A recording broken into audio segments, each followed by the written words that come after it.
Everybody, सत श्री अकाल, नमस्कार। होप सारे ठीक ठाक हो। लॉकडाउन ਦੇ ਵਿੱਚ ਪੜ੍ਹਾਈ ਕਰ ਰਹੇ ਹੋ ਤੁਸੀਂ ਸਾਰਿਆਂ ਨੇ। ਐਂਬੈਸਡਰਸ ਆਫ ਹੋਪ ਦੇ ਵਿੱਚ ਵੀ ਬਹੁਤ ਵਧੀਆ ਸਹਿਯੋਗ ਕੀਤਾ, ਤੁਸੀਂ ਸਾਰਿਆਂ ਨੇ ਪਾਰਟਿਸਿਪੇਟ ਕੀਤਾ। ਇੰਨੇ ਸੋਹਣੇ ਵੀਡੀਓਜ਼ ਤੁਸੀਂ ਸਾਰਿਆਂ ਨੇ ਪਾਏ। ਬਹੁਤ ਖੁਸ਼ੀ ਹੋਈ ਦੇਖ ਕੇ ਕਿ ਪੰਜਾਬ ਦੇ ਵਿਰਸੇ ਦੀ ਗੱਲ ਹੋਈ, ਪੰਜਾਬ ਦੇ ਇਤਿਹਾਸ ਦੀ ਗੱਲ ਹੋਈ। ਪੰਜਾਬ ਦੇ ਬੱਚਿਆਂ ਨੇ ਆਪਣੇ ਹੁਨਰ ਨੂੰ ਸਾਡੇ ਸਾਹਮਣੇ ਰੱਖਿਆ। ਆਪਣੇ ਬੱਚਿਆਂ ਨੇ ਆਪਣੇ 1,06,000 ਵੀਡੀਓਜ਼ ਬਣਾ ਕੇ ਅਪਲੋਡ ਕੀਤੇ। पेरेंट्स ने पार्टिसिपेट किया, टीचर्स ने पार्टिसिपेट किया। सारे लोग इस करोना की महामारी दे विच अपने बच्चों के नाल इस गल च इनवॉल्व हो गए। बड़ी खुशी हुई इन्ने सोहने वीडियोज़ देख के। और मैनू पता है अज आपां होर किसी गल वास्ते इकट्ठे हुए हैं। तुहानू सारिआं नू कल मैं फेसबुक लाइव वास्ते सुनेहा दिता। तुसीं सारे अज इन्नी वड्डी गिनती विच जुड़े हो, तुसीं इन्ने वड्डी गिनती विच सवाल भेजे हैं। थोड़ा बहुत बहुत धन्यवाद करदा है, स्वागत करदा है। कोशिश करांगा मैं थोड़े सारे सवालों के जवाब अज दे सकां, आने वाले समय अपने ईमेल के राही दे सकां। जिन्ने भी अज दे सकांगा अज भी देवांगा। और मेरे मन दे विच अज 2-3 गल्लां थोड़े नाल सांझ करनी है। ओपनिंग रिमार्क्स मैं अंग्रेजी विच भी गल करांगा ते पंजाबी च भी गल करांगा। और इस तो इलावा फिर मैं थोड़े सारिਆਂ ਦੇ सवाल लवांगा ते और सवाल लैण तो बाद ਜਿਹੜੇ कोई गल्लां रह जाणगीਆਂ ਆਪਾਂ फिर ਉਹਨੂੰ बाਅद च करांगे। और ਤੁਹਾਨੂੰ ਸਾਰਿਆਂ ਨੂੰ ਪਤਾ है कि इस करोना की महामारी करके ਆਪਾਂ ਸਾਰਿਆਂ ਨੇ ਆਪਣੇ ਹੱਥਾਂ ਨੂੰ ਸਾਫ਼ ਰੱਖਣ ਵਾਲਾ ਉਪਰਾਲਾ ਕੀਤਾ, ਮਾਸਕ ਪਾ ਕੇ ਰੱਖੇ, ਸੋਸ਼ਲ ਡਿਸਟੈਂਸਿੰਗ ਨੂੰ ਮੇਨਟੇਨ ਰੱਖਿਆ, ਆਪਣੇ ਆਪ ਨੂੰ ਲੋਕਡਾਊਨ ਦੇ ਵਿੱਚ ਆਪਾਂ ਸਾਰਿਆਂ ਨੇ ਆਪਣੇ ਘਰਾਂ ਵਿੱਚ ਰੱਖਿਆ, ਆਪਣੇ ਮਾਤਾ ਪਿਤਾ ਦੀ ਸੇਵਾ ਕੀਤੀ, ਉਹਨਾਂ ਦਾ ਖਿਆਲ ਕੀਤਾ। ਇਹ ਸਾਰੀਆਂ ਗੱਲਾਂ ਕੀਤੀਆਂ ਮਾਨਯੋਗ ਮੁੱਖ ਮੰਤਰੀ Punjab captain Amarinder Singh ji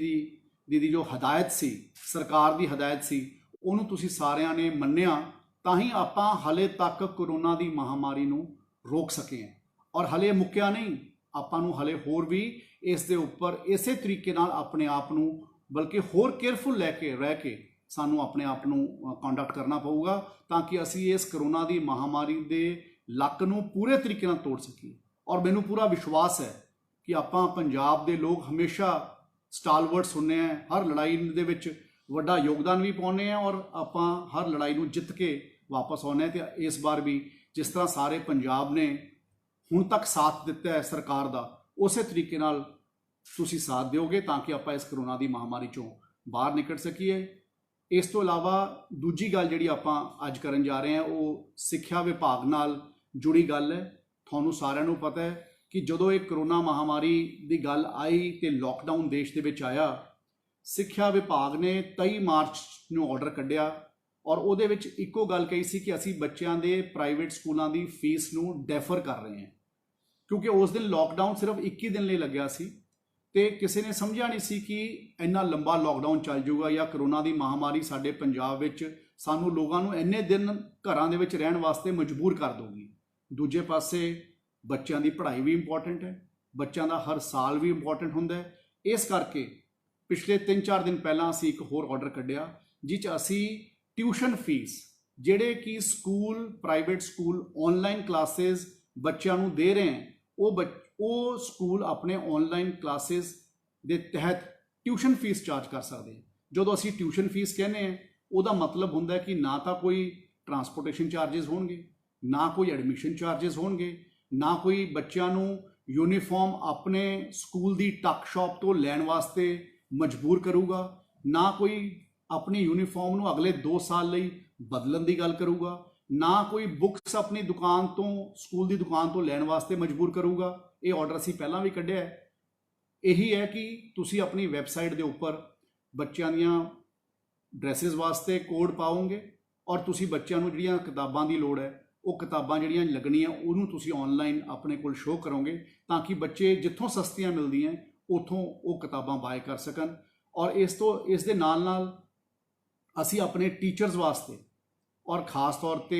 non teaching staff ਵਾਸਤੇ ਵੀ ਸਰਕਾਰ ਨੇ ਹਦਾਇਤ ਕੀਤੀ ਹੈ ਕਿ ਨਾ ਤਾਂ ਉਹਨਾਂ ਨੂੰ ਬਾਹਰ ਕੱਢਿਆ ਜਾਊਗਾ ਔਰ ਨਾ ਹੀ ਉਹਨਾਂ ਦੀ ਸੈਲਰੀਜ਼ ਦੇ ਵਿੱਚ ਕੋਈ ਕੱਟ ਕੀਤਾ ਜਾਊਗਾ। ਔਰ ਹਾਈ ਕੋਰਟ ਦੀ ਡਾਇਰੈਕਸ਼ਨ ਵੀ ਆਈ, ਦਿੱਲੀ ਹਾਈ ਕੋਰਟ ਦੀ, ਉਹਨਾਂ ਨੇ ਵੀ ਫੀਸ ਸਟਰਕਚਰ ਨੂੰ ਲੈ ਕੇ ਆਪਣੀ ਡਾਇਰੈਕਸ਼ਨ ਦਿੱਤੀ। ਤਾਂ ਸਾਰੀਆਂ ਗੱਲਾਂ ਨੂੰ ਧਿਆਨ 'ਚ ਰੱਖਦੇ ਹੋਏ ਸਰਕਾਰ ਨੇ ਇਹ ਆਰਡਰ ਕੱਢਿਆ ਔਰ ਪੇਰੈਂਟਸ ਨੂੰ ਇਹ ਵੀ ਕਿਹਾ ਕਿ ਅਗਰ ਤੁਸੀਂ ਫੀਲ ਕਰਦੇ ਹੋ ਕਿ ਤੁਸੀਂ ਮਹੀਨੇ ਵਾਈਜ਼ ਮਹੀਨਾ ਫੀਸ ਦੇ ਸਕਦੇ ਹੋ ਤਾਂ ਮੰਥਲੀ ਫੀਸ ਦੇ ਦਿਓ। ਜੇ ਤੁਸੀਂ 2 ਮਹੀਨਿਆਂ ਬਾਅਦ ਫੀਸ ਦੇਣਾ ਕੰਫਰਟੇਬਲ ਸਮਝਦੇ ਹੋ ਤਾਂ 2 ਮਹੀਨੇ ਬਾਅਦ ਦੇ ਦਿਓ, ਔਰ ਜੇ ਤੁਸੀਂ 3 ਮਹੀਨੇ ਬਾਅਦ ਦੇਣਾ ਸਮਝਦੇ ਹੋ ਤਾਂ 3 ਮਹੀਨਿਆਂ ਬਾਅਦ ਦੇ ਦਿਓ। ਕਿਉਂਕਿ ਸਾਨੂੰ ਸਭ ਨੂੰ ਪਤਾ ਹੈ ਕਿ ਜਿਹੜੇ ਪ੍ਰਾਈਵੇਟ ਸਕੂਲਸ ਦੇ ਓਨਰਸ ਹੈ ਜਾਂ ਮੈਨੇਜਮੈਂਟਸ ਹੈ, ਉਹਨਾਂ ਦਾ ਆਪਣਾ ਇੱਕ ਨਿੱਜੀ ਰਿਸ਼ਤਾ ਬੱਚੇ ਨਾਲ ਵੀ ਹੁੰਦਾ ਹੈ, ਔਰ ਉਹਨਾਂ ਦਾ ਇੱਕ ਨਿੱਜੀ ਰਿਸ਼ਤਾ ਪੇਰੈਂਟਸ ਤੇ ਉਹਨਾਂ ਦੀਆਂ ਫੈਮਲੀਜ਼ ਦੇ ਨਾਲ ਵੀ ਹੁੰਦੀ ਹੈ। ਸੋ ਇਹ ਤਿੰਨੋਂ ਲੋਕਾਂ ਦਾ ਆਪਣਾ ਇੱਕ ਨਿੱਜੀ ਕਨੈਕਟ ਵੀ ਹੁੰਦਾ ਹੈ। ਮੇਰੇ ਕੋਲ ਵੀ ਬਹੁਤ ਸਾਰੀਆਂ ਕੰਪਲੇਂਟਸ ਜਦੋਂ ਆਉਂਦੀਆਂ ਉਹ 'ਚ ਲੋਕ ਮੈਨੂੰ ਇੱਕੋ ਹੀ ਗੱਲ ਕਹਿੰਦੇ ਹੈ ਕਿ ਸਾਡੀ ਗੱਲ ਨੂੰ ਡਾਇਵਰਜ ਨਾ ਕਰਿਓ ਕਿ ਅਸੀਂ ਤੁਹਾਨੂੰ ਕੰਪਲੇਂਟ ਕੀਤੀ ਹੈ, ਸਾਨੂੰ ਇਹ ਗੱਲ ਡਾਇਵਰਜ ਨਾ ਕਰਿਓ ਕਿ ਸਾਨੇ ਕੰਪਲੇਂਟ ਕੀਤੀ ਹੈ ਜਾਂ ਮੇਰਾ ਈਮੇਲ ਆਈਡੀ ਜਾਂ ਮੇਰਾ ਮੋਬਾਈਲ ਨੰਬਰ ਡਾਇਵਰਜ ਨਾ ਕਰਿਓ, ਕਿਉਂਕਿ ਕੋਈ ਵੀ ਪੇਰੈਂਟ ਜਾਂ ਕੋਈ ਵੀ ਬੱਚਾ ਆਪਣੀ ਸਕੂਲ ਦੀ ਮੈਨੇਜਮੈਂਟ ਦੇ ਮੂਹਰੇ ਆਪਣੇ ਆਪ ਨੂੰ ਐਕਸਪੋਜ਼ ਨਹੀਂ ਕਰਨਾ ਚਾਹੁੰਦਾ, ਔਰ ਅਸੀਂ ਵੀ ਹਾਲੇ ਤੱਕ ਇਸ ਗੱਲ ਨੂੰ ਢੱਕ ਕੇ ਰੱਖਿਆ। ਅਸੀਂ ਕਿਸੇ ਦੇ ਜਿਹਨੇ ਕੰਪਲੇਂਟ ਕੀਤੀ ਹੈ ਉਹਨੂੰ ਨਹੀਂ ਕੀਤਾ। ਪਰ ਮੈਂ ਇਹ ਜ਼ਰੂਰ ਸਮਝਦਾ ਕਿ ਕਰੋਨਾ ਦੀ ਮਹਾਮਾਰੀ ਨੂੰ ਦੇਖਦੇ ਹੋਏ ਪ੍ਰਾਈਵੇਟ ਸਕੂਲਸ ਵੀ ਸਰਕਾਰ ਦੀਆਂ ਵੱਲੋਂ ਦਿੱਤੀਆਂ ਗਈਆਂ ਜੋ ਹਦਾਇਤਾਂ ਹੈ ਉਸ ਦਾ ਪਾਲਣ ਕਰਨਗੀਆਂ, ਔਰ ਸਾਡੇ ਲੋਕਾਂ ਨੂੰ, ਸਾਡੇ ਬੱਚਿਆਂ ਨੂੰ, ਸਾਡੇ ਪੰਜਾਬ ਦੀ ਜਨਤਾ ਨੂੰ, ਜਿਹੜੇ ਪ੍ਰਾਈਵੇਟ ਸਕੂਲਾਂ ਵਿੱਚ ਪੜ੍ਹਦੇ ਆ ਬੱਚੇ, ਉਹਨਾਂ ਦੇ ਪੇਰੈਂਟਸ ਨੂੰ ਇਸ ਕਰੋਨਾ ਦੀ ਮਹਾਮਾਰੀ ਨੂੰ ਦੇਖਦੇ ਹੋਏ ਕਿ ਉਹਨਾਂ ਵੱਲੋਂ ਇਹ ਰਿਲੀਫ ਦੇਣਾ ਚਾਹੀਦਾ ਤਾਂ ਉਹ ਜ਼ਰੂਰ ਦੇਣਗੇ। ਔਰ ਮੈਨੂੰ ਪੂਰਾ ਵਿਸ਼ਵਾਸ ਹੈ ਕਿ ਇਹ ਸਾਰੇ ਲੋਕ ਆਪਾਂ ਮਿਲ ਕੇ ਇਸ ਲੜਾਈ ਦੇ ਵਿੱਚ ਕਾਮਯਾਬੀ ਹਾਸਲ ਕਰਾਂਗੇ ਔਰ ਸਾਰੇ ਲੋਕ ਸਰਕਾਰ ਦੀ ਹਦਾਇਤ ਨੂੰ ਮੰਨਣਗੇ। ਔਰ ਮੈਂ ਇੱਕ ਗੱਲ ਹਮੇਸ਼ਾ ਪਹਿਲਾਂ ਵੀ ਕਹੀ ਹੈ ਔਰ ਪਹਿਲਾਂ ਵੀ ਸਖਤ ਅਸੀਂ ਆਰਡਰ ਕੱਢੇ ਹੈ ਤੇ ਹੁਣ ਵੀ ਮੈਂ ਕਹਿਣਾ ਚਾਹੁੰਦਾ ਕਿ ਜਿਹੜੇ ਕੋਈ ਸਕੂਲ ਸਖਤ ਇਸ ਆਰਡਰਾਂ ਦੀ ਪਾਲਣਾ ਨਹੀਂ ਕਰੂਗਾ, ਸਾਨੂੰ ਉਸ ਦੇ ਉੱਪਰ ਐਕਸ਼ਨ ਲੈਣਾ ਪੈਣਾ ਹੈ ਔਰ ਐਕਸ਼ਨ ਵੀ ਬੜਾ ਸਖਤ ਹੋਊਗਾ। ਈਮੇਲ ਆਈਡੀ ਮੇਰਾ ਵੀ ਪਬਲਿਕ ਡੋਮੇਨ ਦੇ ਵਿੱਚ ਹੈ। ਈਮੇਲ ਆਈਡੀ ਬਾਰੇ ਮੈਂ ਤੁਹਾਨੂੰ ਐਂਡ ਦੇ ਵਿੱਚ ਗੱਲ ਵੀ ਕਰਾਂਗਾ। ਅਸੀਂ ਜ਼ਿਲ੍ਹਾ ਪੱਧਰ ਦੇ ਉੱਪਰ ਨੋਡਲ ਆਫਿਸਰਸ ਵੀ ਲਗਾਏ ਹੈ, ਉਹਨਾਂ ਦੇ ਈਮੇਲ ਆਈਡੀਜ਼ ਤੇ ਉਹਨਾਂ ਦੇ ਟੈਲੀਫੋਨ ਨੰਬਰਸ ਵੀ ਅਸੀਂ ਪਬਲਿਕ ਡੋਮੇਨ ਦੇ ਵਿੱਚ ਲੈ ਕੇ ਜਾਵਾਂਗੇ ਔਰ ਇਸ ਦੇ ਨਾਲ ਉਹਨਾਂ ਦੀ ਸਾਰਿਆਂ ਦੀ ਲਿਸਟ ਵੀ ਮੈਂ ਸ਼ੇਅਰ ਕਰਾਂਗਾ। ਔਰ ਮੇਰਾ ਆਪਣਾ ਈਮੇਲ ਆਈਡੀ ਬਹੁਤ ਸਾਰੇ ਲੋਕਾਂ ਕੋਲ ਹੈ ਵੀ ਗਿਆ ਤੇ ਬਹੁਤ ਸਾਰੇ ਲੋਕਾਂ ਵਾਸਤੇ ਮੈਂ ਦੁਬਾਰਾ ਵੀ ਸ਼ੇਅਰ ਕਰਾਂਗਾ। ਔਰ ਇਹ ਸਾਰੀ ਗੱਲ ਨੂੰ ਮੈਂ ਇੱਕ ਵਾਰ ਤੁਹਾਨੂੰ ਜਿਸ ਤਰ੍ਹਾਂ ਕਿਹਾ ਸੀ ਕਿ ਆਪਣੇ ਓਪਨਿੰਗ ਰਿਮਾਰਕਸ ਨੂੰ ਅੰਗਰੇਜ਼ੀ ਵਿੱਚ ਵੀ ਕਹਾਂਗਾ। ਮੈਂ ਸਾਰੇ I would like to just tell all children, parents, teachers and the people who are listening to me on this Facebook Live that COVID-19 is not yet over. You people have supported the government. You people have supported the call given by my Honorable Chief Minister Captain Amarinder Singh Ji. That's why Punjab is behaving in a very good manner as compared to other states. And I'm quite confident that you people will be able to give your continuous support to the state government, whether it is wearing of masks is concerned, whether cleaning of hands is concerned, whether social distancing is concerned, whether till the time lockdown is there, you are going to refrain yourself from moving out, you are going to keep yourselves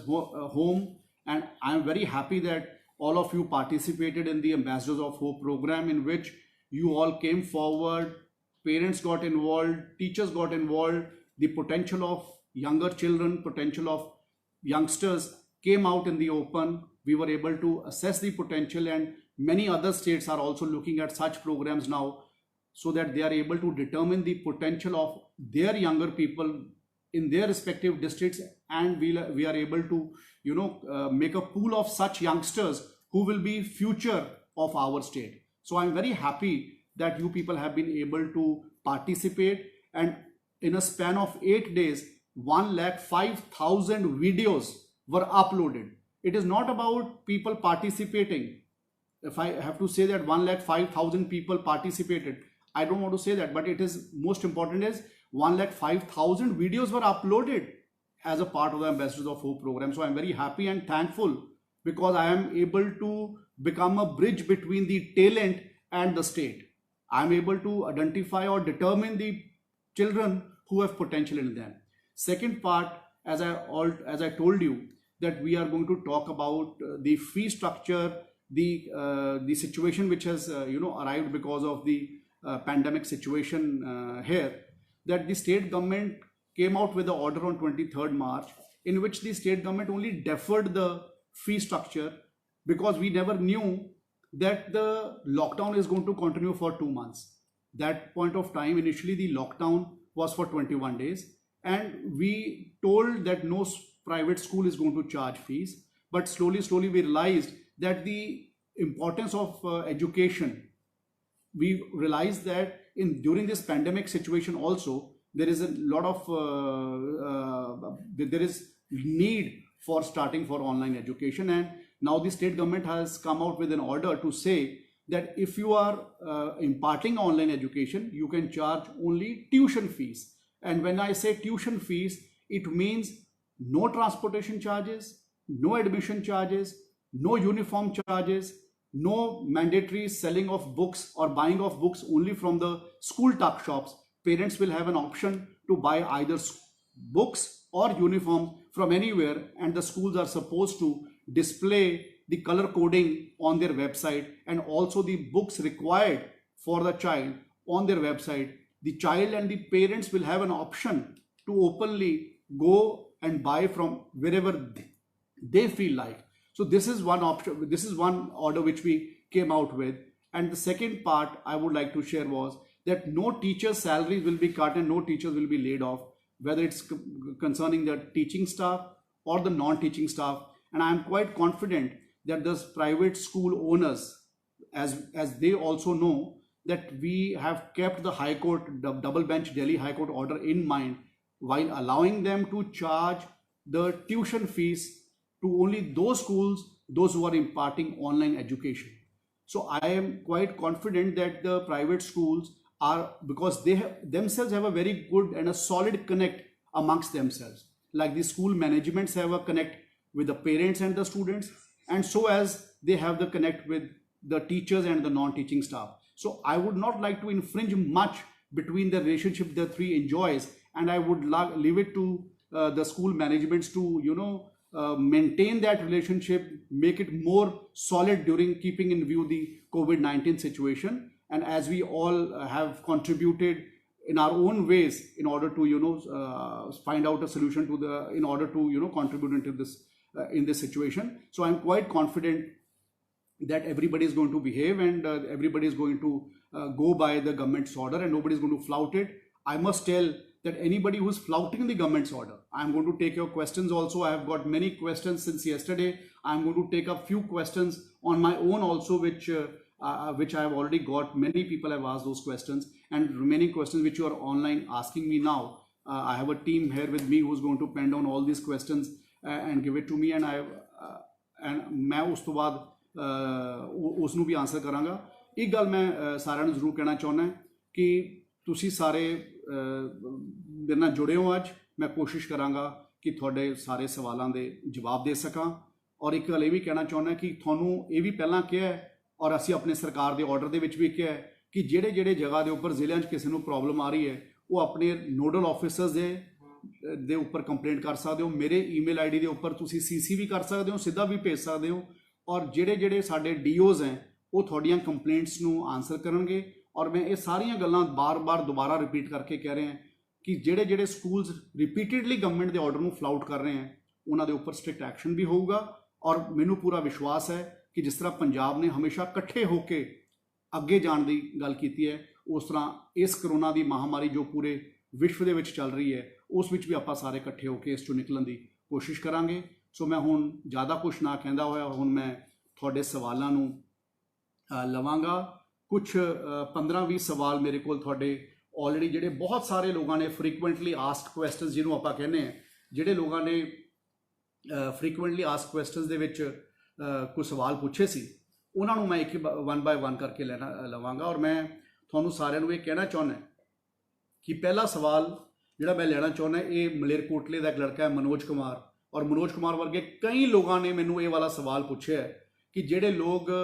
WhatsApp ਤੇ ਪੜ੍ਹਾਈ ਕਰਾ ਦਿੰਦੇ ਆ ਜਾਂ WhatsApp ਦੇ ਉੱਪਰ ਆਪਣਾ ਕੋਈ ਹੋਮਵਰਕ ਭੇਜ ਦਿੰਦੇ ਆ ਜਾਂ ਕੋਈ ਬੰਦਾ Zoom ਕਲਾਸਿਸ ਦੇ ਨਾਲ ਹੀ ਕਲਾਸਿਸ ਲੈ ਰਿਹਾ, ਕੋਈ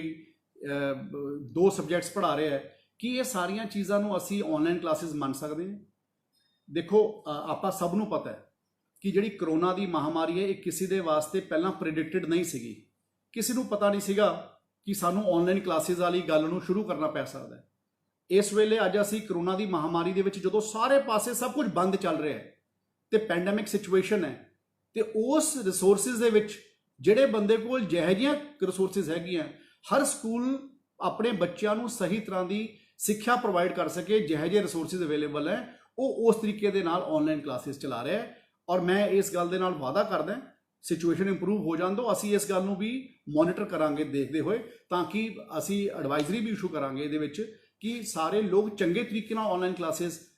ਦੇਣ ਆਪਣੇ ਬੱਚਿਆਂ ਨੂੰ, ਤਾਂ ਕਿ ਉਹਨਾਂ ਦੀ ਪੜ੍ਹਾਈ ਦੇ ਵਿੱਚ ਨੁਕਸਾਨ ਨਾ ਹੋ ਸਕੇ। ਔਰ ਇਸ ਤੋਂ ਇਲਾਵਾ ਇੱਕ ਸਭ ਤੋਂ ਇੰਪੋਰਟੈਂਟ ਗੱਲ ਇਹਦੇ ਵਿੱਚ ਇਹ ਹੈ, ਕਿਉਂਕਿ ਬਹੁਤ ਸਾਰੇ ਤੁਹਾਡੇ ਮਨਾਂ 'ਚ ਹੋਰ ਵੀ ਸਵਾਲ ਆ ਰਹੇ ਹੋਣਗੇ ਕਿ ਸਿਲੇਬਸ ਪੂਰਾ ਕਰਨਾ ਹਰ ਸਕੂਲ ਵਾਸਤੇ ਇੰਪੋਰਟੈਂਟ ਹੈ। ਤਾਂ ਸਕੂਲ ਆਪਣੀ ਸਮਰ ਵੇਕੇਸ਼ਨਸ ਨੂੰ ਯੂਜ਼ ਕਰਕੇ ਆਪਣਾ ਸਿਲੇਬਸ ਪੂਰਾ ਕਰਦਾ ਹੈ। ਸਕੂਲ ਆਪਣੇ ਆਨਲਾਈਨ ਕਲਾਸਿਸ ਨੂੰ ਡਿਫਰੈਂਟ ਫਾਰਮੈਟਸ ਦੇ ਵਿੱਚ, ਉਹ ਜਿਸ ਤਰ੍ਹਾਂ ਮੇਰੀ ਬੇਟੀ ਹੈ ਉਹਦੀ ਆਨਲਾਈਨ ਕਲਾਸ ਸਵੇਰੇ ਸ਼ੁਰੂ ਹੋ ਜਾਂਦੀ ਹੈ 8 ਵਜੇ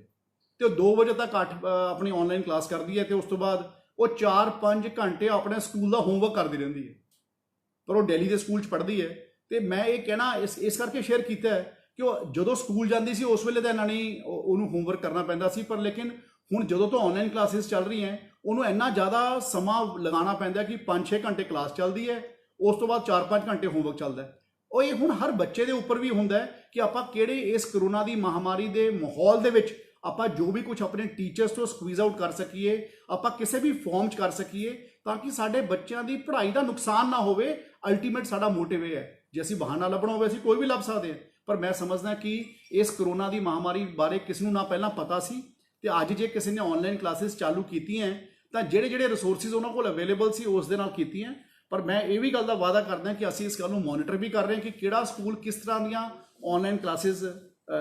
ਚਲਾ ਰਿਹਾ ਜਾਂ ਪੜ੍ਹਾ ਰਿਹਾ, ਤੇ ਅਸੀਂ ਇਹਦੀਆਂ ਵਕਤ ਤੇ ਆ ਕੇ ਐਡਵਾਈਜ਼ਰੀ ਵੀ ਇਸ਼ੂ ਕਰਾਂਗੇ, ਸੋ ਦੈਟ ਅਸੀਂ ਲੋਕਾਂ ਤੱਕ ਉਹਨਾਂ ਨੂੰ ਸਹੀ ਐਜੂਕੇਸ਼ਨ ਪਹੁੰਚਾ ਸਕੀਏ। ਦੂਜੇ ਪੇਰੈਂਟ ਨੇ ਜਸਵਿੰਦਰ ਜੀ ਅੰਮ੍ਰਿਤਸਰ ਦੇ ਵਿੱਚੋਂ, ਤੇ ਉਹਨਾਂ ਨੇ ਕਿਹਾ ਕਿ ਅਸੀਂ ਜਿਹੜੀਆਂ ਕਿਤਾਬਾਂ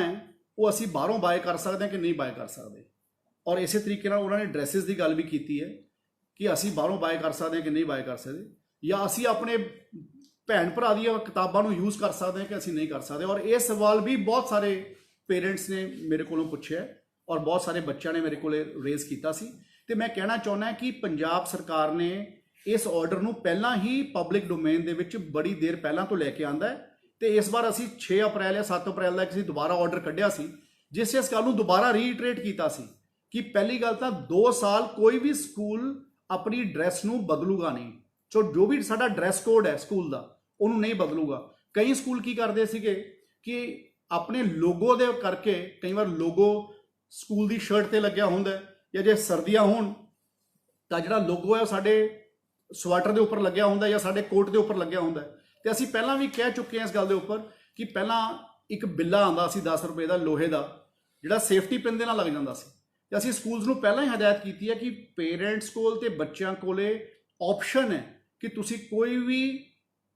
ਕਿਤਾਬਾਂ ਦੀ ਗੱਲ ਜਾਂ ਵਰਦੀਆਂ ਦੀ ਗੱਲ ਜਾਂ ਡਰੈਸਿਸ ਦੀ ਗੱਲ ਤੁਸੀਂ ਮੈਂਡੇਟਰੀ ਨਹੀਂ ਕਰ ਸਕਦੇ ਕਿ ਇਹ ਬੱਚੇ ਸਕੂਲ ਦੀ ਟਾਪ ਸ਼ਾਪ ਤੋਂ ਖਰੀਦਣਗੇ। ਬੱਚੇ ਬਾਜ਼ਾਰ 'ਚੋਂ ਕਿਸੇ ਵੀ ਦੁਕਾਨ ਤੋਂ ਆਪਣੀਆਂ ਵਰਦੀਆਂ ਖਰੀਦ ਸਕਦੇ हैं, ਬੱਚੇ ਕਿਸੇ ਵੀ ਦੁਕਾਨ ਤੋਂ ਆਪਣੀਆਂ ਕਿਤਾਬਾਂ ਖਰੀਦ ਸਕਦੇ हैं। ਔਰ ਜਿਹੜੇ ਸਕੂਲ ਨੇ ਆਪਣੇ ਲੋਗੋ ਨੂੰ ਮੈਂਡੇਟਰੀ ਕਰਨਾ ਹੈ ਉਹ ਆਪਣੇ ਲੋਗੋ ਨੂੰ ਆਪਣੇ ਬਿੱਲੇ ਦੇ ਰੂਪ ਵਿੱਚ ਆਪਣਾ ਸੇਲ ਕਰ ਸਕਦੇ हैं ਟੱਕ ਸ਼ਾਪ ਤੋਂ, ਤਾਂ ਕਿ ਕਿਸੇ ਵੀ ਪੇਰੈਂਟਸ ਦੇ ਉੱਪਰ ਕਿਸੇ ਤਰੀਕੇ ਦਾ ਬੋਝ ਨਾ ਪਵੇ। ਇਸ ਤੋਂ ਇਲਾਵਾ ਤੀਸਰਾ ਸਵਾਲ ਮੇਰੇ ਕੋਲੇ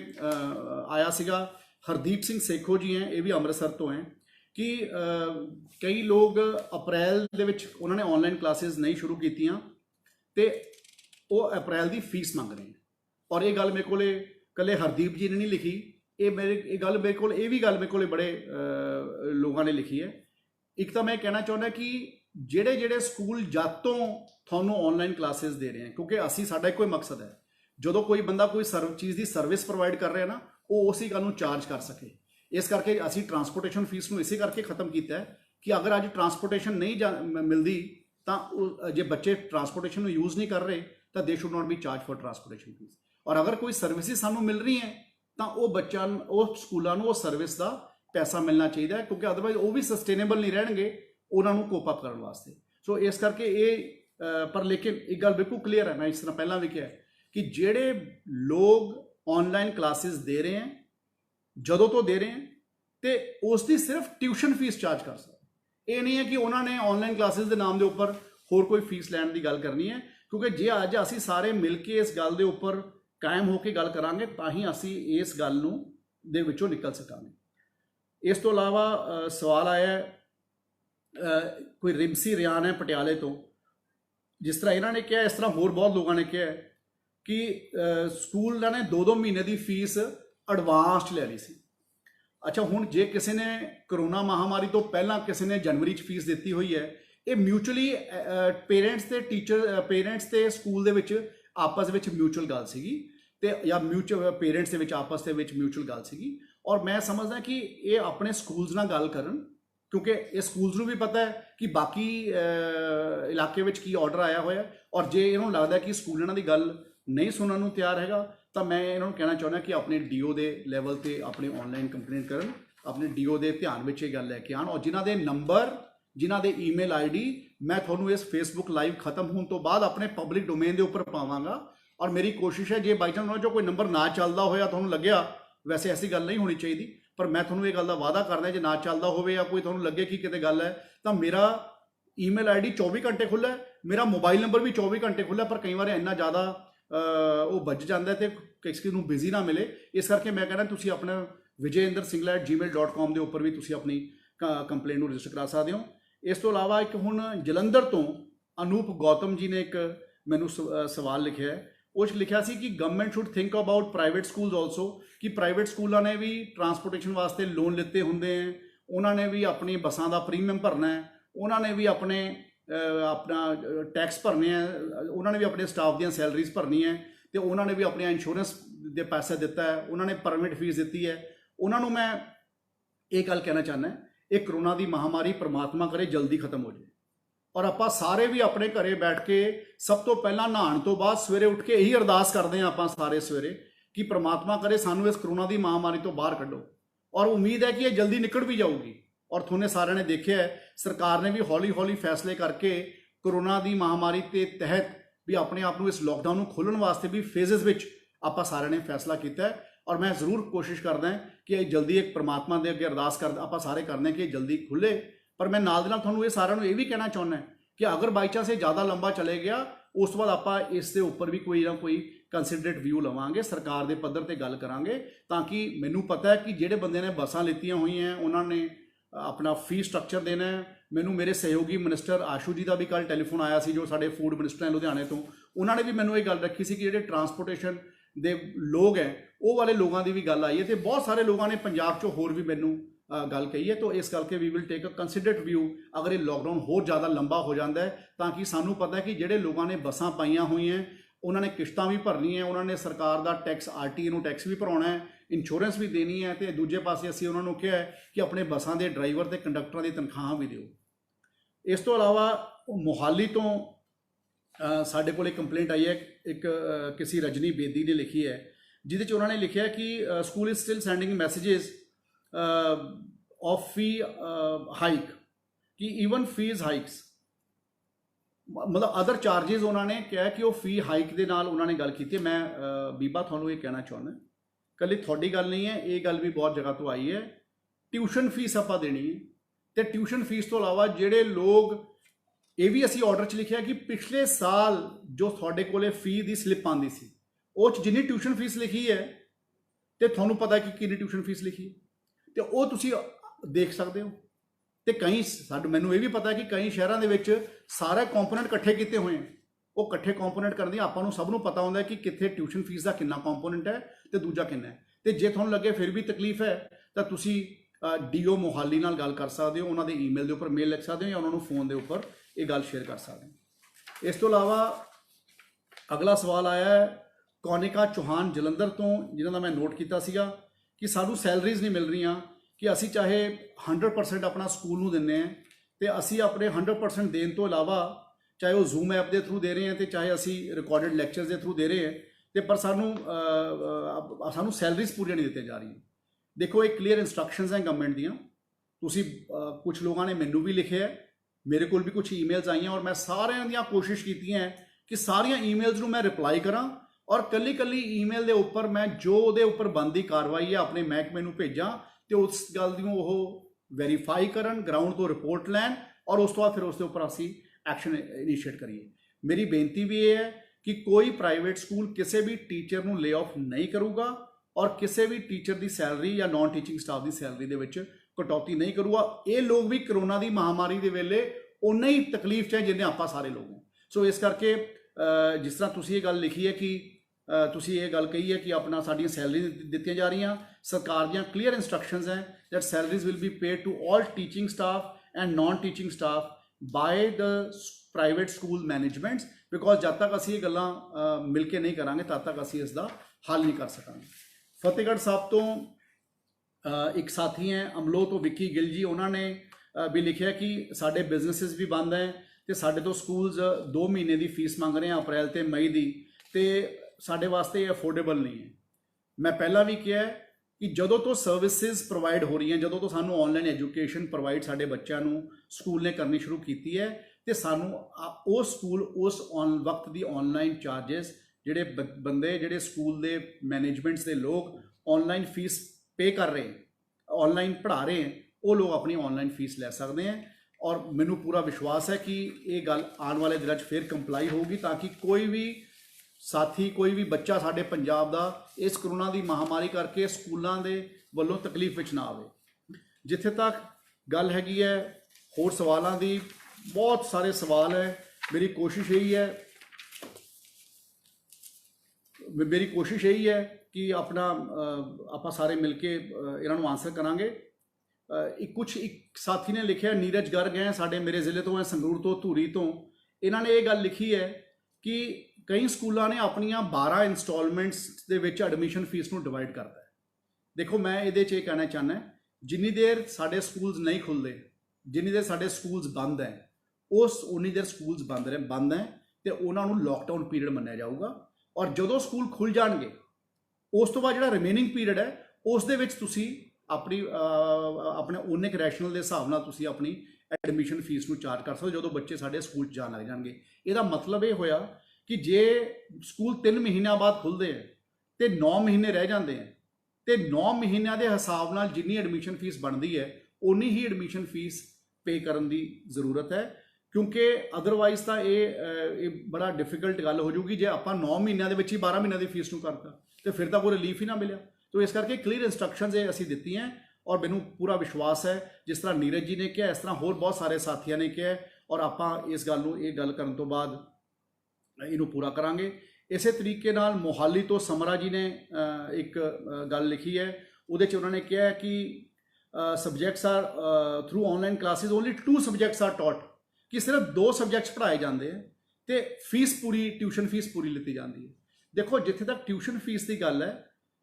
ਸਕੂਲ ਨੇ ਤੇ ਟੀਚਰਸ ਨੇ ਤੇ ਮੈਨੇਜਮੈਂਟਸ ਨੇ ਆਪਣੇ ਬੱਚਿਆਂ ਦਾ ਕੋਰਸ ਪੂਰਾ ਕਰਨਾ ਹੈ ਔਰ ਸਿਲੇਬਸ ਪੂਰਾ ਕਰਨਾ ਹੈ। ਉਹ ਕਿਸ ਤਰ੍ਹਾਂ ਪੂਰਾ ਹੋਣਾ ਹੈ ਇਹ ਸਕੂਲਾਂ ਨੇ ਦੇਖਣਾ ਹੈ। ਆਪਾਂ ਸਭ ਨੂੰ ਪਤਾ ਹੈ ਕਿ ਆਪਾਂ ਵੀ ਕਦੇ ਕੋਈ ਇਹ ਗੱਲ ਨੂੰ ਸੋਚਿਆ ਨਹੀਂ ਸੀ ਕਿ ਕਰੋਨਾ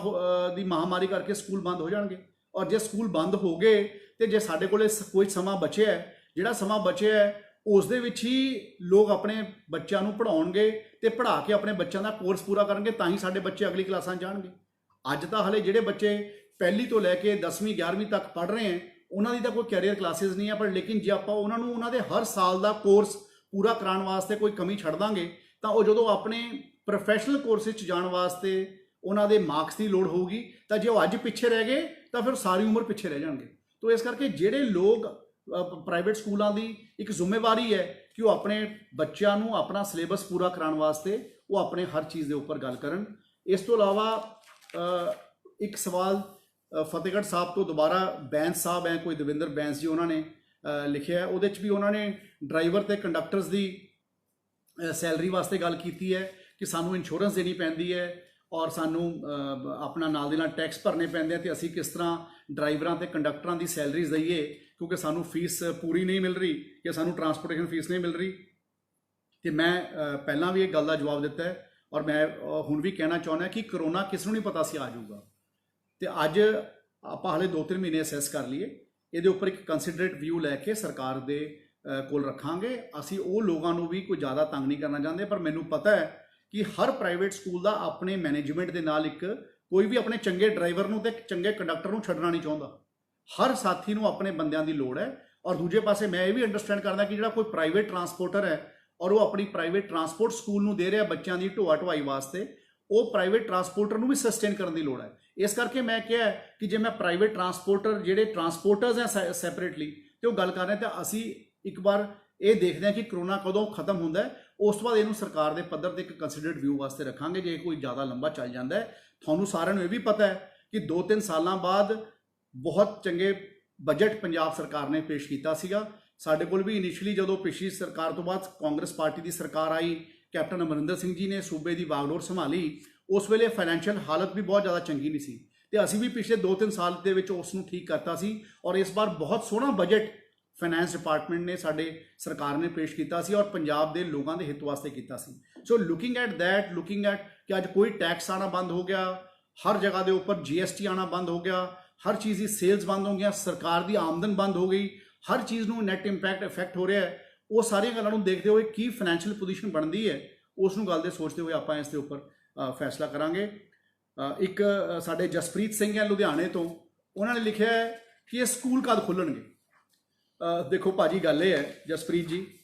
ਇਹ ਮੈਨੂੰ ਬਹੁਤ ਸਾਰੇ ਬੱਚੇ, ਮੈਂ ਕੱਲ ਵੀ ਸੰਗਰੂਰ ਸੀਗਾ ਤੇ ਉਸ ਤੋਂ 2 ਦਿਨ ਪਹਿਲਾਂ ਵੀ ਮੈਂ ਸੰਗਰੂਰ ਦੇ ਵਿੱਚ ਸੀਗਾ, ਬਹੁਤ ਸਾਰੇ ਬੱਚੇ ਮੈਨੂੰ ਇਹ ਪੁੱਛ ਲੈਂਦੇ ਹੈ ਕਿ ਜੀ ਸਰ ਅੰਕਲ ਸਕੂਲ ਖੁਲਵਾ ਦਿਓ। ਬੱਚੇ ਕਹਿ ਦਿੰਦੇ ਆ ਕਿ ਸਰ ਸਕੂਲ ਕਦ ਖੁੱਲੂਗਾ। ਮੈਂ ਤਾਂ ਆਪ ਚਾਹੁੰਦਾ ਜਲਦੀ ਖੁੱਲੇ, ਪਰ ਲੇਕਿਨ ਤੁਹਾਨੂੰ ਪਤਾ ਕਿ ਇਹ ਜਿਹੜਾ ਸਕੂਲ ਖੁੱਲਣ ਦਾ ਪ੍ਰੋਗਰਾਮ ਹੈ ਇਹ ਬੜਾ ਇੱਕ ਪਾਸੋਂ ਬੜਾ ਡੇਂਜਰਸ ਵੀ ਹੈ, ਕਿਉਂਕਿ ਪਹਿਲੀ ਗੱਲ ਤਾਂ ਇਹ ਪਿਰਾਮਿਡ ਦਾ ਲਾਸਟ ਫੈਕਟਰ ਦੇ ਉੱਪਰ ਆਉਂਦਾ ਤੇ ਨਾ ਤਾਂ ਭਾਰਤ ਸਰਕਾਰ ਨੇ ਹਾਲੇ ਤੇ ਕੋਈ ਗਾਈਡਲਾਈਨ ਕੱਢੀ ਹੈ ਤੇ ਨਾ ਅਸੀਂ ਬੱਚਿਆਂ ਦੀ ਸੇਫਟੀ ਤੇ ਸਿਕਿਉਰਿਟੀ ਨੂੰ ਪ੍ਰਾਈਮ ਰੱਖ ਰਹੇ ਹਾਂ ਤੇ ਉਸ ਦੇ ਉੱਪਰ ਅਸੀਂ ਕੋਈ ਕੰਪਰੋਮਾਈਜ਼ ਨਹੀਂ ਕਰਨਾ ਚਾਹੁੰਦੇ। ਔਰ ਇਹੀ ਇੱਕ ਕਾਰਨ ਸੀ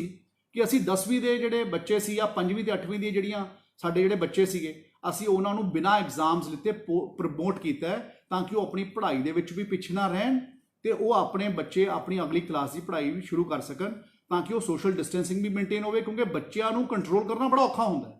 ਜਦੋਂ ਬੱਚੇ ਸਕੂਲ 'ਚ ਆ ਜਾਂਦੇ ਹੈ ਤੇ ਫਿਰ ਉਹ ਕਈ ਵਾਰ ਖੁਸ਼ੀ 'ਚ ਇੰਨੇ ਹੁੰਦੀ ਆ ਆਪਣੇ ਦੋਸਤਾਂ ਨੂੰ ਮਿਲ ਕੇ, ਕਿਉਂਕਿ ਉਹਨਾਂ 'ਚ ਇੰਨੀ ਵਾਈਬਰੈਂਸ ਹੁੰਦੀ ਆ ਬੱਚਿਆਂ 'ਚ ਕਿ ਉਹ ਸੋਸ਼ਲ ਡਿਸਟੈਂਸਿੰਗ ਨੂੰ ਮੇਨਟੇਨ ਹੀ ਨਹੀਂ ਕਰ ਪਾਉਂਦੇ ਤੇ ਉਹ ਜਦੋਂ ਕਿਉਂਕਿ ਸੋਸ਼ਲ ਡਿਸਟੈਂਸਿੰਗ ਨੂੰ ਮੇਨਟੇਨ ਨਹੀਂ ਕਰ ਪਾਉਂਦੇ ਤਾਂ ਉਹਨਾਂ ਦੇ ਮਨ ਦੇ ਵਿੱਚ ਆ ਜਾਂਦਾ ਹੈ ਕਿ ਅਸੀਂ ਸਾਰੇ ਬੱਚਿਆਂ ਦੇ ਮਨ ਦੇ ਵਿੱਚ ਆ ਜਾਂਦਾ ਹੈ ਕਿ ਅਸੀਂ ਸਾਰੇ ਆਪਣਾ ਖੇਲੀਏ ਕੁੱਦੀਏ, ਆਪਣੀ ਕਲਾਸ ਦੇ ਵਿੱਚ ਆਪਣੇ ਫਰੈਂਡਸ ਨਾਲ ਇੰਜੋਏ ਕਰੀਏ। ਤਾਂ ਇਹ ਸਾਰੀ ਗੱਲਾਂ ਨੂੰ ਦੇਖਦੇ ਹੋਏ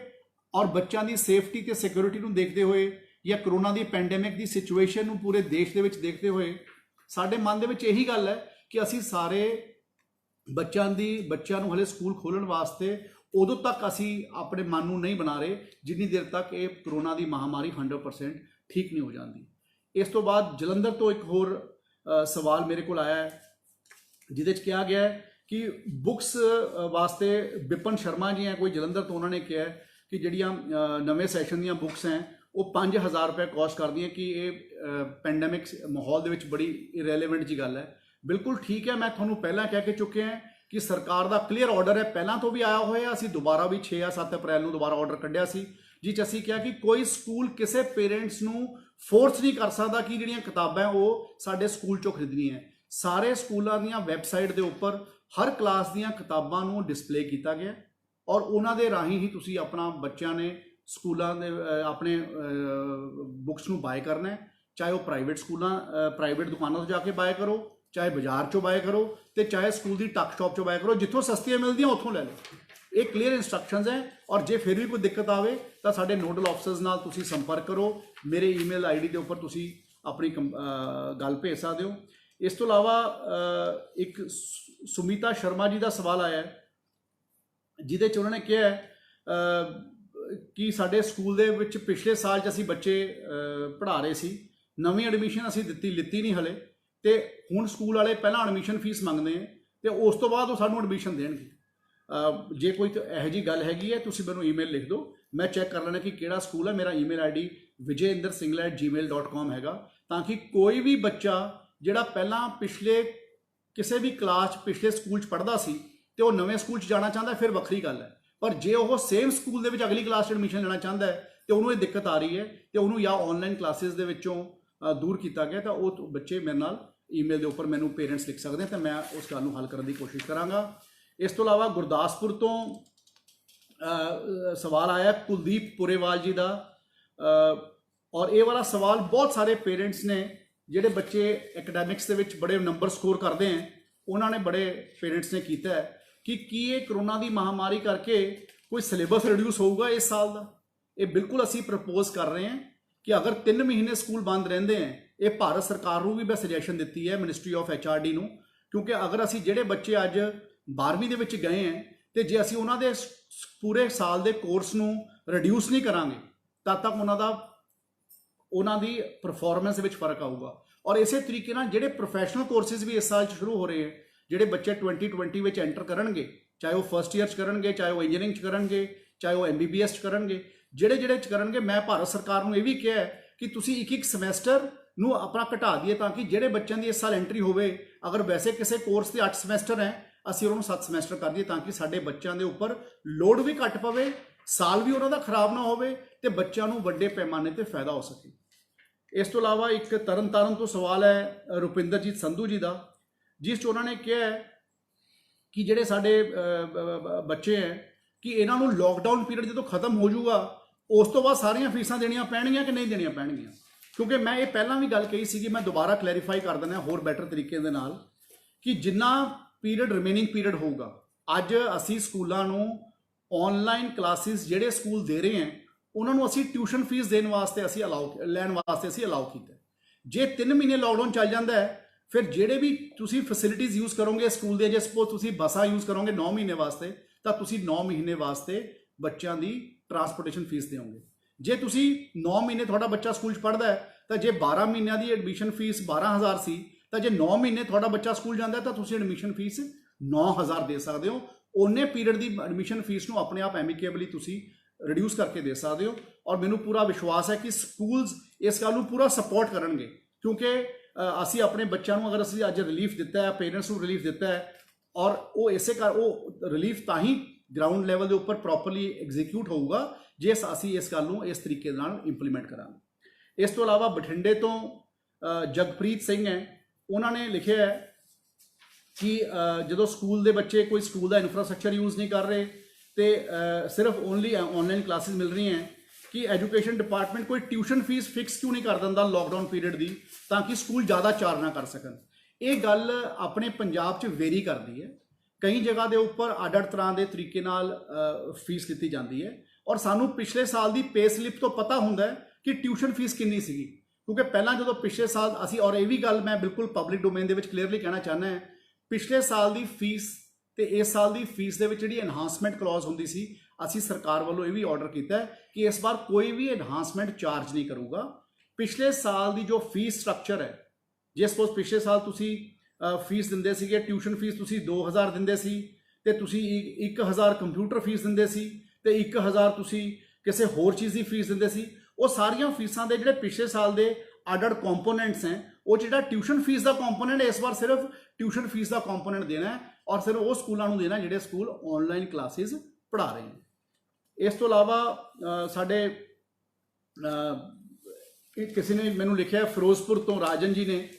ਔਰ ਕਿ ਸਾਡਾ ਅਗਰ ਇੰਟਰਨੈਟ ਦਾ ਪੈਕ ਖਤਮ ਹੋ ਜਾਊਗਾ ਤਾਂ ਫਿਰ ਅਸੀਂ ਕੀ ਕਰ ਸਕਦੇ ਹਾਂ। ਦੇਖੋ ਮੈਨੂੰ ਵੀ ਪਤਾ ਹੈ ਕਿ ਕਰੋਨਾ ਦੀ ਮਹਾਮਾਰੀ ਕਰਕੇ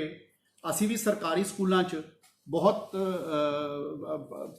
ਬਹੁਤ ਤਰੀਕਿਆਂ ਦੇ ਨਾਲ ਅਸੀਂ ਆਨਲਾਈਨ ਐਜੂਕੇਸ਼ਨ ਚਾਲੂ ਕੀਤੀ ਹੈ, ਚਾਹੇ ਉਹ WhatsApp ਦੇ ਰਾਹੀਂ ਅਸੀਂ ਚਾਲੂ ਕੀਤੀ ਹੈ, ਚਾਹੇ ਅਸੀਂ ਆਪਣਾ ਵੈਬ ਪੋਰਟਲ ਦੇ ਰਾਹੀਂ ਚਾਲੂ ਕੀਤੀ ਹੈ, ਚਾਹੇ ਅਸੀਂ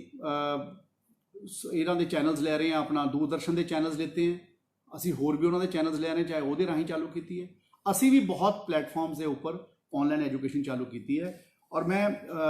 ਹਰ ਬੰਦੇ ਨੇ ਆਪਣੀ ਕੋਸ਼ਿਸ਼ ਕੀਤੀ ਹੈ ਕਿ ਅਸੀਂ ਉਹਨੂੰ ਚਾਲੂ ਕਰਕੇ ਰੱਖੀਏ ਔਰ ਅਸੀਂ ਸਾਡੀ ਕੋਸ਼ਿਸ਼ ਕਰ ਰਹੇ ਹਾਂ ਕਿ ਅਸੀਂ ਆਪਣਾ ਲੋਕਾਂ ਨੂੰ ਬਰਡਨ ਵੀ ਨਾ ਕਰੀਏ। ਔਰ ਜਿੱਥੇ ਤੱਕ ਇੰਟਰਨੈਟ ਪੈਕ ਦੀ ਤੁਸੀਂ ਗੱਲ ਕੀਤੀ ਸੀ, ਮੈਂ ਤੁਹਾਡਾ ਐਗਜ਼ੈਕਟ ਵਰਡ ਦੇਖਣਾ ਚਾਹੁੰਦਾ ਸੀ। ਇਹ ਅਸੀਂ ਕਿਉਂਕਿ ਜਿਹੜਾ ਇੰਟਰਨੈਟ ਦੀ ਗੱਲ ਹੈ ਉਹਨੂੰ ਪੰਜਾਬ ਸਰਕਾਰ ਫ੍ਰੀ ਨਹੀਂ ਕਰ ਸਕਦੀ, ਇਹ ਭਾਰਤ ਸਰਕਾਰ ਦਾ ਇੱਕ ਅਦਾਰਾ ਹੈ BBNL, ਕਿਉਂਕਿ ਜਿਹੜਾ ਕਮਿਊਨੀਕੇਸ਼ਨ ਡਿਪਾਰਟਮੈਂਟ ਹੈ ਇਹ ਗਵਰਨਮੈਂਟ ਆਫ ਇੰਡੀਆ ਦੇ ਇੱਕ ਕੰਕਰੈਂਟ ਲਿਸਟ 'ਚ ਨਹੀਂ ਆਉਂਦਾ, ਇਹ ਸੈਂਟਰਲ ਲਿਸਟ ਦੇ ਵਿੱਚ ਆਉਂਦਾ ਤੇ ਇੱਕ ਸੈਂਟਰਲ ਗਵਰਨਮੈਂਟ ਹੀ ਇਸ ਦੇ ਉੱਪਰ ਗਾਈਡਲਾਈਨ ਬਣਾਉਂਦੀ ਹੈ ਤੇ ਭਾਰਤ ਸਰਕਾਰ ਦਾ ਇੱਕ BBNL ਡਿਪਾਰਟਮੈਂਟ ਹੈ। ਅਸੀਂ ਉਸ ਦਿਨ ਵੀ ਮੇਰੀ ਰਵੀ ਸ਼ੰਕਰ ਪ੍ਰਸਾਦ ਜੀ ਨਾਲ ਵੀਡੀਓ ਕਾਨਫਰੰਸਿੰਗ ਸੀਗੀ, ਜਿਹੜੇ ਕਿ ਗਵਰਨਮੈਂਟ ਆਫ ਇੰਡੀਆ ਦੇ IT ਤੇ ਕਮਿਊਨੀਕੇਸ਼ਨ ਦੇ ਮਿਨਿਸਟਰ ਹੈ, ਉਹਨਾਂ ਨੂੰ ਵੀ ਮੈਂ ਗੱਲ ਰੱਖੀ ਸੀ ਤੇ ਨਾਲ ਦੇ ਨਾਲ ਰਮੇਸ਼ ਪੋਖਰੀਆਲ ਸਾਹਿਬ ਜੋ ਸਾਡੇ HRD ਮਿਨਿਸਟਰ ਹੈ ਉਹਨਾਂ ਨੂੰ ਵੀ ਗੱਲ ਰੱਖੀ ਸੀ ਔਰ ਰਾਦਰ ਮੈਂ ਇਕੱਲੇ ਨਹੀਂ ਰੱਖੀ, ਬਾਕੀ ਸਟੇਟਸ ਦੇ ਐਜੂਕੇਸ਼ਨ ਮਿਨਿਸਟਰਸ ਨੇ ਵੀ ਇਹ ਗੱਲ ਨੂੰ ਰੱਖਿਆ ਸੀ ਕਿ ਅਸੀਂ ਸਾਰੇ BBNL ਦੇ ਰਾਹੀਂ ਜਿਹੜੇ ਸਾਡੇ ਸਭ ਤੋਂ ਜ਼ਿਆਦਾ ਗਰੀਬ ਪਰਿਵਾਰ ਹੈ ਉਹਨਾਂ ਨੂੰ ਅਸੀਂ ਡਾਟਾ ਪੈਕਸ ਵਾਸਤੇ ਕੋਈ ਨਾ ਕੋਈ ਪ੍ਰੋਵੀਜ਼ਨ ਬਣਾ ਕੇ ਦਈਏ, ਕਿਉਂਕਿ ਇਸ ਤੋਂ ਬਿਨਾਂ ਅਸੀਂ ਆਪਣੀ ਐਜੂਕੇਸ਼ਨ ਨੂੰ ਗਰਾਊਂਡ ਲੈਵਲ ਤੇ ਨਹੀਂ ਪਹੁੰਚਾ ਸਕਾਂਗੇ। ਹੁਣ ਵੀ ਮੈਨੂੰ ਪਤਾ ਹੈ ਅਸੀਂ ਜਾਂ ਪ੍ਰਾਈਵੇਟ ਸਕੂਲ ਜਿੰਨੇ ਮਰਜ਼ੀ ਮੈਕੈਨਿਜ਼ਮ ਅਸੀਂ ਆਨਲਾਈਨ ਕਲਾਸਿਸ ਦੇ ਬਣਾ ਲਈਏ, ਫਿਰ ਵੀ ਬਹੁਤ ਸਾਰੇ ਐਸੇ ਇਲਾਕੇ ਹੈ ਜਿੱਥੇ ਤੱਕ ਕਿਤੇ ਸਮਾਰਟਫੋਨ ਦੀ ਪ੍ਰੋਬਲਮ ਹੈ, ਕਿਸੇ ਜਗ੍ਹਾ ਦੇ ਉੱਪਰ ਇੰਟਰਨੈਟ ਦੀ ਕਨੈਕਟੀਵਿਟੀ ਦੀ ਪ੍ਰੋਬਲਮ ਹੈ, ਕਿਤੇ ਇੰਟਰਨੈਟ ਦੀ ਸਪੀਡ ਦੀ ਪ੍ਰੋਬਲਮ ਹੈ। ਤਾਂ ਮੈਂ ਤੁਹਾਨੂੰ ਇਹ ਵਾਅਦਾ ਕਰਦਾ ਅਸੀਂ ਕਿ ਯੂਨੀਵਰਸਲ ਮੈਕੈਨਿਜ਼ਮ ਡਿਵੈਲਪ ਕਰਨ ਦੀ ਕੋਸ਼ਿਸ਼ ਕਰ ਰਹੇ ਹਾਂ, ਜਿਹਦੇ ਨਾਲ ਅਗਰ ਅੱਗੇ ਨੂੰ ਆਉਣ ਵਾਲੇ ਸਮੇਂ 'ਚ ਅਗਰ ਆਨਲਾਈਨ ਪੜ੍ਹਾਈ ਹੋਈ ਤਾਂ ਸਾਡੇ ਕਿਸੇ ਬੱਚੇ ਨੂੰ ਦਿੱਕਤ ਨਾ ਆਵੇ, ਚਾਹੇ ਉਹ ਟੀਵੀ ਦਾ ਮੈਕੈਨਿਜ਼ਮ ਹੋਊਗਾ ਤੇ ਚਾਹੇ ਉਹ ਕੋਈ ਹੋਰ ਪਲੇਟਫਾਰਮ ਦਾ ਮੈਕੈਨਿਜ਼ਮ ਹੋਊਗਾ। ਇਸ ਤੋਂ ਬਾਅਦ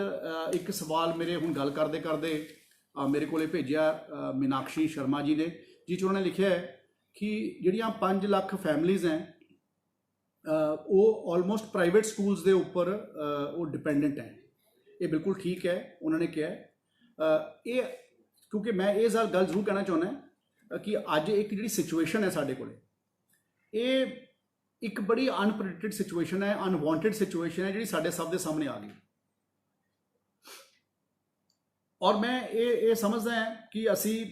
ਇਹ ਸਾਰੇ ਇਸ ਸਿਚੁਏਸ਼ਨ ਨੂੰ ਦੇਖਦੇ ਹੋਏ ਆਪਾਂ ਨੂੰ ਆਪਣੇ ਸੀਮਿਤ ਅਦਾਰਿਆਂ ਵਿੱਚ ਰਹਿ ਕੇ ਹੀ ਸਾਨੂੰ ਕੰਮ ਕਰਨਾ ਪੈ ਰਿਹਾ ਹੈ। ਤਾਂ ਇਸ ਕਰਕੇ ਇਹ ਸਿਚੁਏਸ਼ਨ ਸਾਡੇ ਸਾਹਮਣੇ ਆ ਗਈ, alarming situation. We are all trying to fight out the situation under the best resources available to us. ਤਾਂ ਜੋ ਜਿਸ ਤਰ੍ਹਾਂ ਦਾ ਸਾਡੇ ਕੋਲੇ ਰਿਸੋਰਸ ਅਵੇਲੇਬਲ ਹੈ ਅਸੀਂ ਉਸ ਤਰੀਕੇ ਨੂੰ ਅਸੀਂ ਕਰ ਰਹੇ ਹਾਂ। ਇਸ ਤੋਂ ਬਾਅਦ ਅਗਲਾ ਸਵਾਲ ਮੇਰੇ ਕੋਲੇ ਆਸ਼ੀਸ਼ ਗੁਪਤਾ ਜੀ ਦਾ ਆਇਆ ਹੈ, ਜਿਹਦੇ 'ਚ ਲਿਖਿਆ ਕਿ government should release data of action taken against schools. Yes, 100% we will definitely do.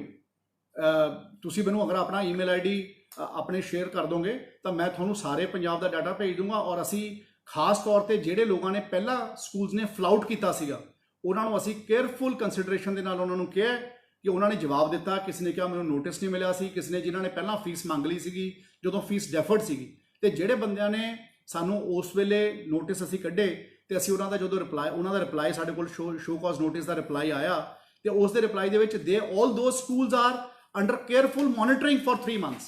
and I must tell you I am very thankful to Ashish for raising such a beautiful question, such a good question, because this gives me an opportunity to answer। ਇਹ ਗੱਲ ਮੈਨੂੰ ਫਾਇਦਾ ਦਿੰਦੀ ਹੈ ਕਿ ਮੈਂ ਸਾਰੇ ਲੋਕਾਂ ਨੂੰ ਇਹ ਕਹਿ ਸਕਾਂ। ਮੈਂ ਇਹ ਗੱਲ ਬੜੀ ਸਖਤੀ ਨਾਲ ਕਹਿ ਰਿਹਾ,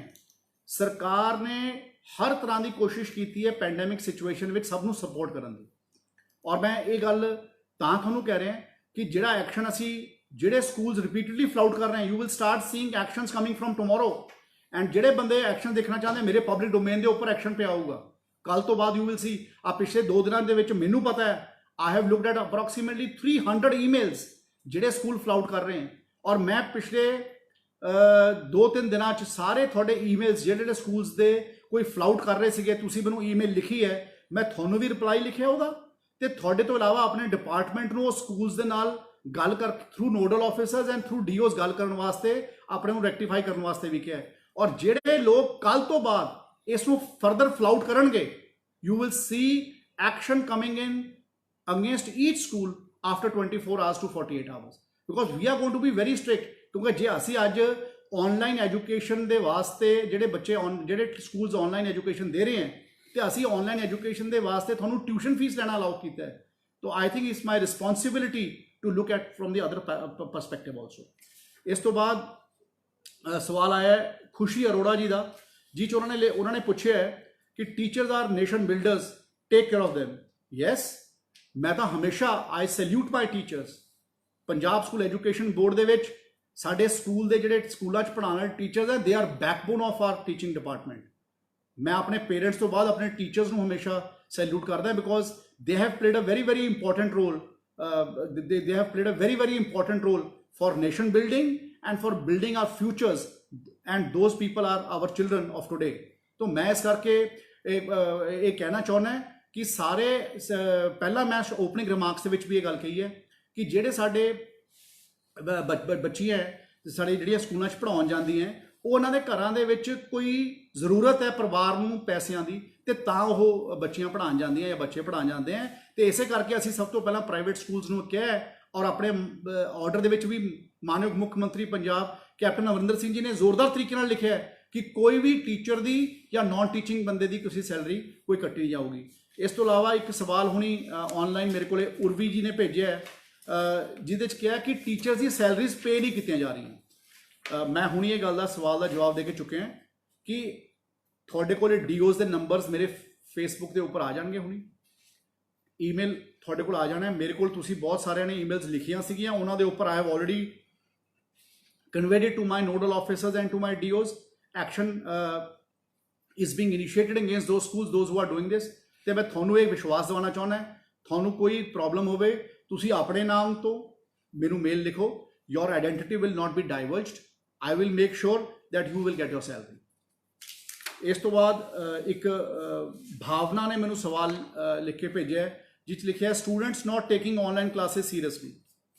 ਬਈ ਮੈਂ ਸਾਰੇ ਬੱਚਿਆਂ ਨੂੰ ਹੱਥ ਜੋੜ ਕੇ ਇਹ ਬੇਨਤੀ ਕਰਨਾ ਚਾਹੁੰਦਾ, ਇਹ ਜਿਹੜੀਆਂ ਆਨਲਾਈਨ ਕਲਾਸਿਸ ਹੈ ਇਹ ਤੁਹਾਡੇ ਫਾਇਦੇ ਵਾਸਤੇ ਹੈ, ਇਹ ਸਾਡੇ ਭਵਿੱਖ ਵਾਸਤੇ ਹੈ। ਬਹੁਤ ਸਾਰੇ ਬੱਚਿਆਂ ਦੇ ਐਗਜ਼ਾਮਸ ਨਹੀਂ ਹੋਏ, ਇਹ ਨਾ ਖੁਸ਼ੀ ਮਨਾਓ ਕਿ ਐਗਜ਼ਾਮਸ ਨਹੀਂ ਹੋਏ ਤਾਂ ਅਗਲੀ ਕਲਾਸ 'ਚ ਪਹੁੰਚ ਗਏ। ਆਪਾਂ ਅਗਰ ਜ਼ਿੰਦਗੀ ਦੇ ਵਿੱਚ ਕੁਝ ਬਣਨਾ ਹੈ ਤਾਂ ਬਣ ਪਾਵਾਂਗੇ ਜੇ ਆਪਾਂ ਆਪਣੀ ਪੜ੍ਹਾਈ ਨੂੰ ਚੰਗੇ ਤਰੀਕੇ ਨਾਲ ਕਰ ਸਕਾਂਗੇ, ਆਪਣੀ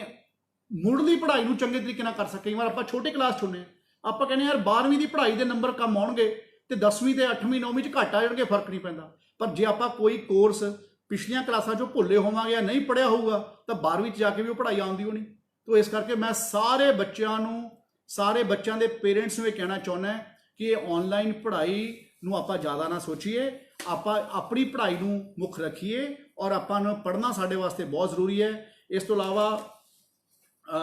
ਇਸ ਤੋਂ ਬਾਅਦ ਇੱਕ ਕਿਰਨ ਜੀ ਨੇ ਮੈਨੂੰ ਭੇਜਿਆ ਕਿ ਵਕੇਸ਼ਨਸ ਦੀ ਫੀਸ ਦੇਣੀ ਹੈ ਕਿ ਨਹੀਂ, ਇਹਦਾ